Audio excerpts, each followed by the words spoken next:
Arcola schools are granted some additional funding from the state, and that's our top story tonight. Good evening, and thanks for joining us. I'm Maher Kawash. And I'm Parker Valentine. School districts around Illinois are finally receiving more money from the state. Each district will be put into a formula based on school size, resources, and other details pertaining to the school. Then, based on the information, it will determine how much funding they'll get.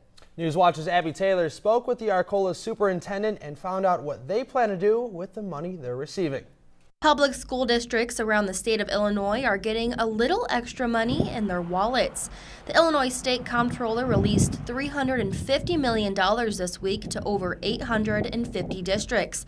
This is a part of the evidence-based funding formula, which was approved by the General Assembly last year. And the new evidence-based formula is awesome because it's very research-based. The schools that have the lowest resources are getting the most additional money to try and close that gap between the haves and the have-nots. Arcola Superintendent Tom Mulligan says the new formula distributes the money appropriately to every district based on their needs. And we're going to get about $53,000, I think, and so it's not coming in one lump sum, but it's going to be distributed throughout the remainder of the year. So. Mulligan says they're depositing the money into their transportation fund because the state is behind on transportation payments. The transportation and those are funded quarterly, and those are generally behind. Like this year for transportation, we've received just quarter one.